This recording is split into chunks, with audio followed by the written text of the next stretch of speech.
Olá, meus queridos alunos do sexto ano, aqui é a professora Geice, e estamos aqui iniciando mais uma aula de arte.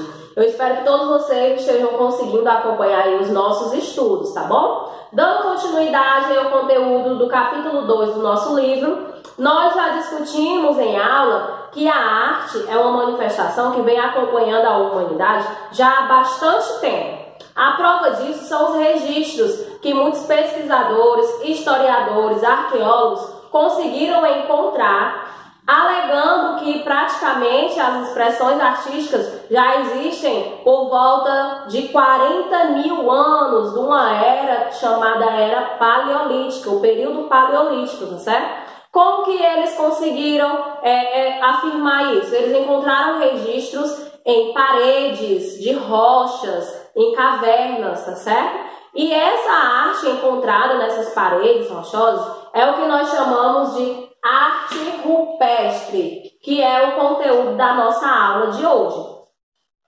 Fiz aqui um esquema para que a gente possa entender melhor os tópicos, os assuntos que estão ligados a essa arte rupestre, tá bom? Aqui no primeiro eu aleguei, a data dessa arte rupestre tenha começado por volta de 40 mil anos atrás, no período chamado período paleolítico, ou seja, o homem das cavernas mesmo, bastante tempo. A arte rupestre ela pode ser representada por forma de pinturas ou de incisões. As pinturas eram gravadas diretamente nas paredes das cavernas, tá certo? Em rochas, e as incisões eram as gravações que eles faziam lá, usando pedras ou outros materiais contra as paredes das cavernas, tá certo? Essa arte rupestre eles representavam por formas de desenhos, símbolos ou sinais. Então, eles usavam várias formas para praticar essa arte rupestre. E o que eles representavam? Geralmente, eles representavam os animais, as pessoas, o estilo de vida que eles levavam, até mesmo o seu cotidiano. Foram encontrados, por exemplo, imagens de caça, imagens de rituais, imagens de momentos ali em família, tá certo? Do homem da caverna caçando seu animal ou pescando, ou em conflitos de combate. Também são encontrados aí registros de lutas, de combates, tá certo? Que eles deixavam registrados lá nas paredes dessas cavernas. Para fazer essas pinturas, esses desenhos, lógico que eles não tinham pincel, tinta, não, Eles criavam seus próprios materiais. Assim como eles criavam seus objetos de caça, o arco e flecha, a lança, eles também criaram materiais para poder fazer essas gravações nas paredes das cavernas e nas rochas. E o que eles utilizavam?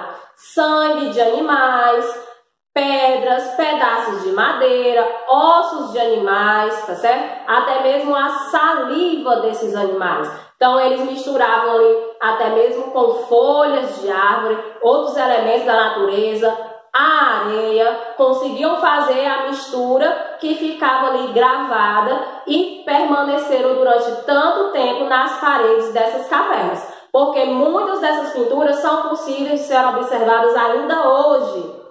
Em alguns locais, pesquisadores, arqueólogos acharam esses registros, certo? E esses locais, eles ficam preservados, ou seja, nem todo mundo pode entrar para que ninguém possa danificar aquilo ali. E através desses registros, esses estudiosos conseguem descobrir como era a história naquela época, como era o estilo de vida, o que eles faziam, como era o ser humano naquela época, tá vendo? Olha a arte contribuindo aí para a história da nossa humanidade. Se não fossem esses registros, como nós poderíamos conhecer a história daquele povo? Mas será, gente, que esse povo, eles faziam esses registros nas paredes das cavernas com esse intuito de mostrar como era a vida deles, para que outras pessoas pudessem saber como eles viviam? Será que eles tinham esse pensamento? A maioria dos estudiosos acha que não, certo? Acha que eles registravam ali nas cavernas até mesmo para uma forma de deixar marcado o seu território, Que povo vivia ali naquela época, para que em algum momento que chegasse algum integrante de outra tribo pudesse identificar que ali já vivia um povo, que ali já vivia uma família, tá certo? Mas não se sabe nada ao certo, né? Até porque nenhum de nós que vivemos atualmente vivemos naquela época passada. Então, nada pode se afirmar com certeza. O que nós sabemos é que atualmente nós mostramos a nossa história de vida de forma bem diferente, não é isso? A gente não sai pintando aí as paredes das nossas cavernas, das nossas casas. Como é que nós contamos a nossa história atualmente? Através de fotografias, não é isso?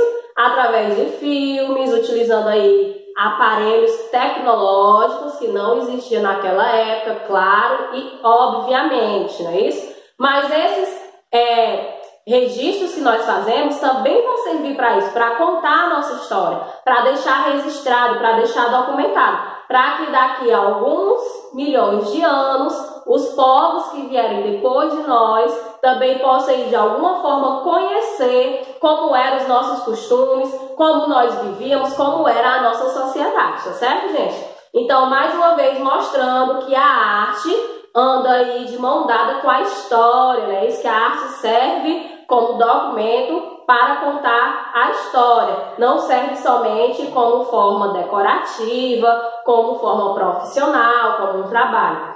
Os documentos artísticos, né? Os produtos artísticos, as obras de arte, também são utilizadas para conhecermos a história de outros povos, desse tempo ou de tempos antigos, tá bom?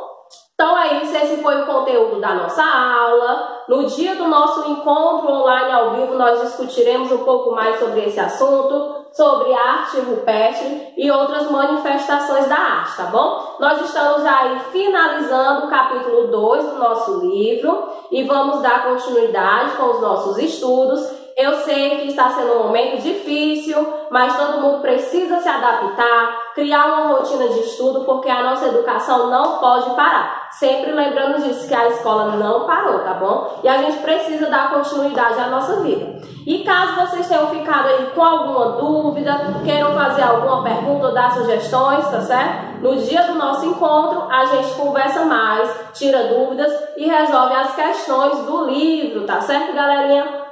Portanto, um beijo para vocês e até a próxima aula.